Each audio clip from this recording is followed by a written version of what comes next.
السلام علیکم ورحمۃ اللہ وبرکاتہ۔ اعوذ باللہ من الشیطان الرجیم، بسم اللہ الرحمن الرحیم۔ قل اوحی الی انہ استمع نفر من الجن فقالوا انا سمعنا قرآنا عجبا۔ صدق اللہ العلی العظیم۔ رب اشرح لی صدری ویسر لی امری واحلل عقدۃ من لسانی یفقہوا قولی، رب زدنی علما۔ اے نبی صلی اللہ علیہ وسلم، کہو میری طرف وحی بھیجی گئی کہ جنوں کے گروہ نے غور سے سنا، پھر جا کر اپنی قوم کے لوگوں سے کہا، ہم نے ایک بڑا ہی عجیب قرآن سنا ہے۔ صدق اللہ العلی العظیم۔ سورہ الجن کی تفسیر کا سلسلہ انشاءاللہ ہم شروع کریں گے۔ اس سورت کی تفسیر میں جانے سے پہلے اس کا نام، زمان نزول اور جن کی حقیقت اور موضوع اور مباحث کے اوپر ہم مطالعہ کریں گے انشاءاللہ۔ اس کا نام سورہ الجن ہے اور اس کے مضامین کا عنوان بھی، کیونکہ اس میں جنوں کے قرآن سن کر جانے اور اپنی قوم میں اسلام کی دعوت کرنے کا واقعہ تفصیل کے ساتھ بیان کیا گیا ہے۔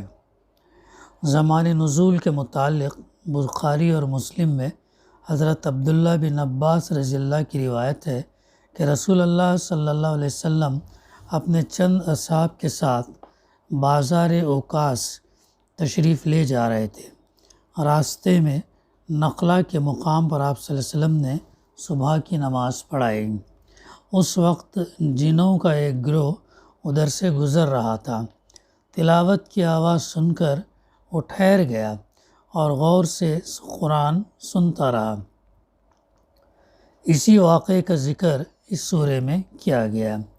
اکثر مفسرین نے اس روایت کی بنا پر یہ سمجھا کہ حضور صلی اللہ علیہ وسلم کے مشہور سفر طائف کا واقعہ ہے، جو ہجرت سے 3 سال پہلے یعنی 10 نبوی میں پیش آیا تھا، لیکن یہ قیاس متعدد وجوہ سے صحیح نہیں ہے۔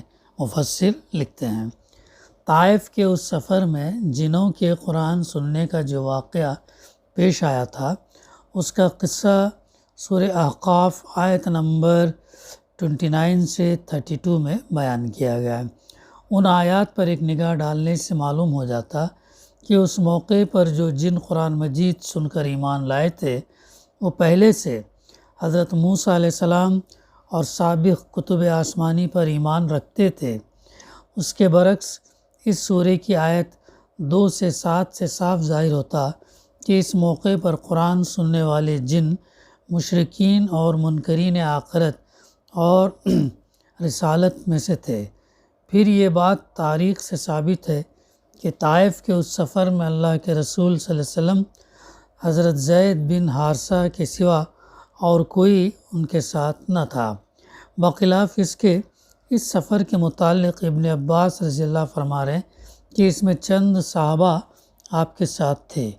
مزید روایات اس بات پر بھی متفق ہیں کہ اس سفر میں جنہوں نے قرآن اس وقت سنا تھا جب اللہ کے رسول صلی اللہ علیہ وسلم طائف سے مکہ واپس تشریف لاتے ہوئے نخلا کے مقام پر ٹھہرے تھے، اور اس سفر میں ابن عباس کی روایت کے مطابق جنوں کے قرآن سننے کا واقعہ اس وقت پیش آیا جب آپ مکہ سے اوکاس تشریف لے جا رہے تھے۔ ان وجوہ سے صحیح بات یہ معلوم ہوتی ہے کہ سورہ احقاف اور سورہ جن میں ایک ہی واقعے کا ذکر نہیں کیا گیا، بلکہ یہ 2 الگ واقعات ہیں۔ سورہ جن اور سورہ احقاف میں جو واقعات تذکرہ کے وہ الگ ہیں اور مختلف سفروں میں پیش آئے تھے۔ جہاں تک سورہ احقاف کا تعلق ہے، اس میں جس واقعے کا ذکر کیا گیا اس کے بارے میں روایات متفق ہیں کہ وہ 10 نبوی کے سفر طائف میں پیش آیا تھا۔ اب رہا یہ سوال کہ یہ دوسرا واقعہ کس زمانے میں پیش آیا۔ اس کا کوئی جواب ہمیں ابن عباس رضی اللہ کی روایت سے نہیں ملتا۔ نہ کسی اور تاریخی روایت سے معلوم ہوتا کہ رسول اللہ صلی اللہ علیہ وسلم صحابہ کی ایک جماعت کے ساتھ اوکاس کے بازار میں کب تشریف لے گئے تھے۔ البتہ اس سورہ کی آیت نمبر 8 سے 10 پر غور کرنے سے محسوس ہوتا کہ یہ نبوت کے ابتدائی دور کا واقعہ ہی ہو سکتا۔ ان آیات میں بیان کیا گیا کہ رسول اللہ صلی اللہ علیہ وسلم کی بعثت سے پہلے جن عالم بالا کی خبریں معلوم کرنے کے لیے آسمان میں سن گن لینے کا کوئی نہ کوئی موقع پا لیتے تھے، مگر اس کے بعد ایک انہوں نے دیکھا کہ ہر طرف فرشتوں کے سخت پہرے لگے ہوئے ہیں اور شہابوں کی بارش ہو رہی ہے، ایسٹرائڈ جسے ہم کہتے ہیں، جس کی وجہ سے کہیں ان کو ایسی جگہ نہیں ملتی جہاں ٹھہر کر وہی کوئی بھنک پا سکیں۔ اس سے ان کو یہ معلوم کرنے کی فکر لاحق ہوئی کہ زمین میں ایسا کیا واقعہ پیش آیا ہے یا آنے والا ہے جس کے لیے یہ سخت انتظامات کیے گئے ہیں۔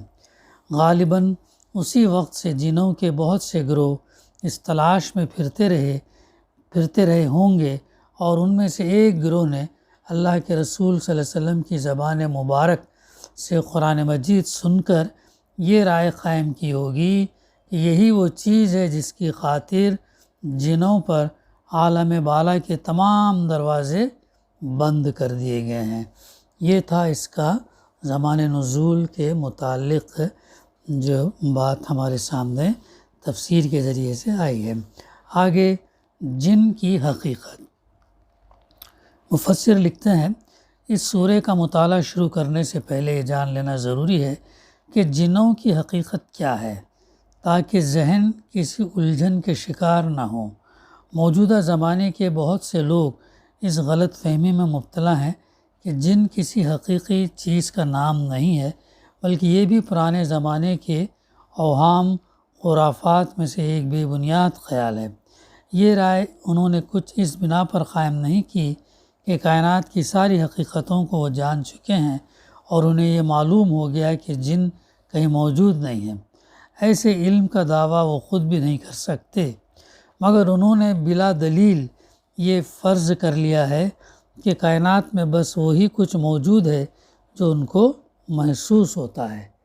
جو کو محسوس ہوتا ہے وہی اویلیبل ہے، جو دکھتا ہے وہ ہے، جو نہیں دکھتا، جو محسوس نہیں ہوتا وہ نہیں ہے۔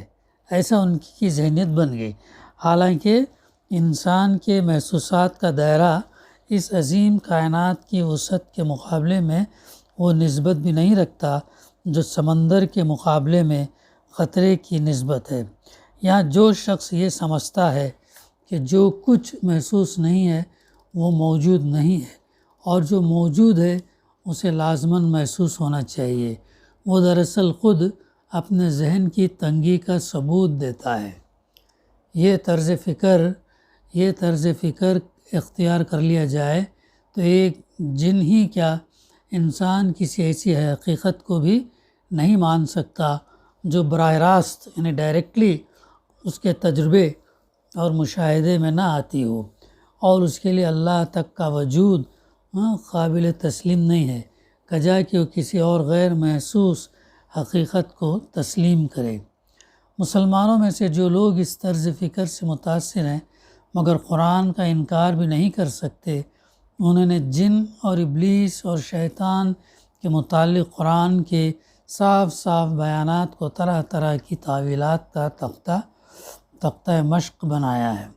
وہ کہتے ہیں کہ اس سے مراد کوئی ایسی پوشیدہ مخلوق نہیں ہے جو اپنا ایک مستقل وجود رکھتی ہو، بلکہ کہیں تو اس سے مراد انسان کی اپنی بہمی قوتیں ہیں جنہیں شیطان کہا گیا ہے، اور کہیں اس سے مراد وحشی اور جنگلی اور پہاڑی قومیں ہیں، اور کہیں اس سے مراد وہ لوگ ہیں جو چھپ چھپ کر قرآن سنا کرتے تھے۔ لیکن قرآن مجید کے ارشادات اس معاملے میں اس قدر صاف اور صریح ہیں کہ ان تعویلات کے لیے ان کے اندر کوئی ادنیٰ سی گنجائش بھی نہیں ہے۔ قرآن میں ایک جگہ نہیں بکثرت مقامات پر جن اور انسان کا ذکر اس حیثیت سے کیا گیا کہ وہ دو الگ قسم کی مخلوقات ہیں۔ مثال کے طور پر سورہ اعراف کے اندر آیت 38، سورہ ہود میں آیت 119، سورہ 119 حامیم سجدہ، حامیم سجدہ آیت 25 سے لے کے 29، سورہ الاحقاف میں آیت نمبر 18، اس سورہ زاریات میں آیت نمبر 56، وما خلقت الجن والانس الا لیعبدون، اور نہیں پیدا کیا ہم نے جن اور انس کو سوائے اس غرض کے لیے کہ وہ اللہ کی عبادت کریں۔ سورہ زاریات میں ہم کو چیز ملتی ہے۔ اس طریقے سے متعدد مقامات پر اللہ سبحانہ وتعالیٰ نے جن کا تذکرہ کیا ہے۔ سورہ ہجر، سورہ صافات، سورہ ملک، تمام جگہ تو تذکرہ ہمیں ملتا ہے۔ اور آگے قرآن مجید یہ بھی بتاتا ہے کہ جن انسان کی طرح با اختیار مخلوق ہے اور اس کو اطاعت، قرآن مجید یہ بھی بتاتا کہ جن انسان کی طرح ایک با اختیار مخلوق ہے اور اس کو طاعت اور معصیت اور کفر اور ایمان کا ویسا ہی اختیار دیا گیا جیسے انسان کو دیا گیا۔ اس پر ابلیس کا قصہ اور سورہ احقاف اور سورہ جن میں بعض جنوں کے ایمان لانے کا واقعہ صریح دلالت کرتا ہے۔ قرآن مجید میں کئی مقامات پر یہ حقیقت بھی بیان کی گئی کہ ابلیس نے، شیطان نے تخلیق آدم کے وقت ہی یہ عزم کر لیا تھا کہ وہ نوع انسانی کو گمراہ کرنے کی کوشش کرے گا، اور اسی وقت سے شیاطین جن انسان کو گمراہ کرنے کے در پہ ہیں، مگر وہ اس پر مسلط ہو کر زبردستی اس سے کوئی کام کرا لینے کی طاقت نہیں رکھتے۔ یہ چیز جو ہم کو کلیئر ہونا چاہیے۔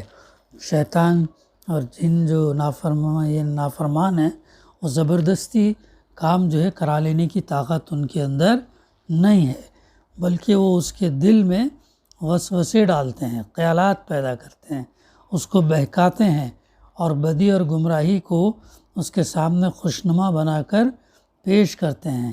مثال کے طور پر حسب ذیل آیات جب ہم مطالعہ کرتے ہیں، سورہ نساء آیت نمبر 117 تا 120، سورہ اعراف 117 11 تا 17، سورہ ابراہیم سورہ آیت نمبر 22، سورہ الحجر 20 تا 42، سورہ النحل آیت 98 تا 100، سورہ بنی اسرائیل آیت 61 سے 65۔ قرآن مجید میں یہ بھی بتایا گیا کہ مشرکین عرب زمانے جاہلیت میں جنوں کو اللہ کا شریک ٹھہراتے تھے، ان کی عبادت کرتے تھے اور ان کا نسب اللہ سے ملاتے تھے۔ سورہ انعام میں اس کا تذکرہ ہمیں ملتا ہے آیت نمبر 100 میں۔ پھر ان تفصیلات سے یہ بات بالکل واضح ہو جاتی ہے کہ جن اپنا ایک مستقل خارجی وجود رکھتے ہیں اور وہ انسان سے الگ ایک دوسری ہی نوع کی پوشیدہ مخلوق ہیں۔ اس کی پراسرار صفات کی وجہ سے جاہل لوگوں نے ان کی ہستی اور ان کی طاقتوں کے متعلق بڑے مبالغہ آمیز ایکسٹرا تصورات قائم کر رکھے ہیں، حتیٰ کہ ان کے پرستش تک کر ڈالی گئی، مگر قرآن مجید نے ان کی اصل حقیقت پوری طرح کھول کر بیان کر دی ہے، جس سے معلوم ہو جاتا کہ وہ کیا ہیں اور کیا نہیں ہیں۔ اب موضوع اور مباحث اس صورت میں ہیں، جو اس گفتگو جو رہنمائی اللہ سبحانہ وتعالیٰ نے ہم کو دی ہے، پہلی آیت سے لے کر آیت 15 تک یہ بتایا گیا کہ جنوں کے گروہ نے قرآن مجید سن کر اس کا کیا اثر لیا، اور پھر واپس جا کر اپنی قوم کے دوسرے جنوں سے کیا کیا باتیں کہیں۔ اس سلسلے میں اللہ تعالیٰ نے ان کی ساری گفتگو نقل نہیں کی ہے، بلکہ وہ صرف خاص باتیں نقل فرمائی ہیں جو قابل ذکر تھیں۔ اسی لیے طرز بیان ایک مسلسل گفتگو کا سا نہیں ہے، بلکہ ان کے مختلف فقروں کو اس طرح نقل کیا گیا کہ انہوں نے یہ کہا اور یہ کہا جنہوں کے زبان سے نکلے ہوئے ان فقروں کو اگر آدمی بغور پڑھے تو بآسانی یہ بات سمجھ میں آ جاتی ہے کہ ان کے ایمان لانے کی اس واقعے اور اپنی قوم کے ساتھ ان کی اس گفتگو کا ذکر قرآن مجید میں کس غرض کے لیے کیا گیا ہے۔ ہم نے اپنے حواشی میں ان کے قول کی جو تشریحات کی ہیں وہ اس کا مقصد سمجھنے میں مزید مددگار ہوں گے۔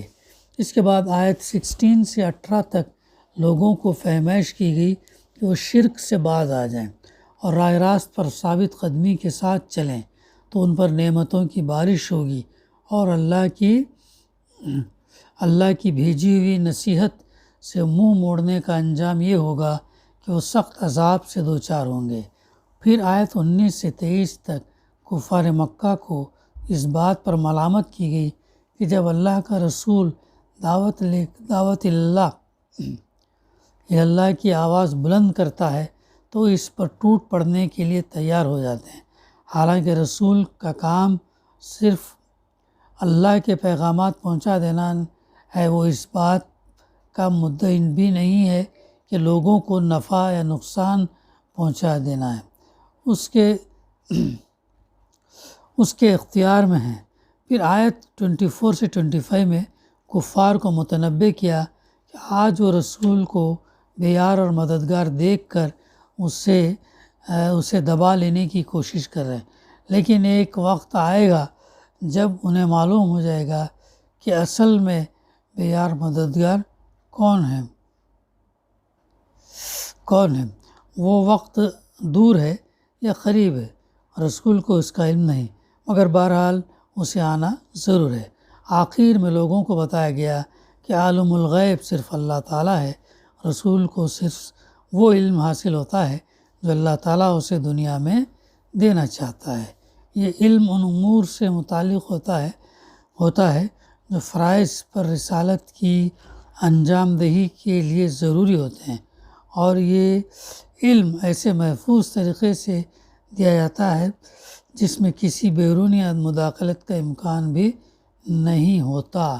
یہ تھی اس سورت کا پس منظر، زمان نزول، جن کی حقیقت اور موضوع اور مباحث۔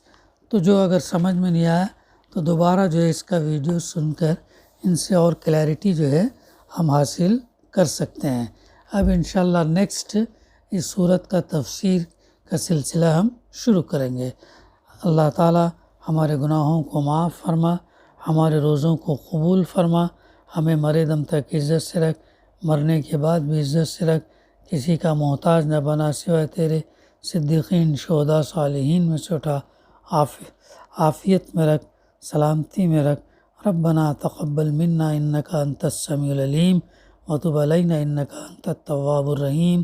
صلی اللہ تعالیٰ علی خیر خلقہ وعلی آلہ اصحابہ اجمعین، الحمدللہ رب العالمین۔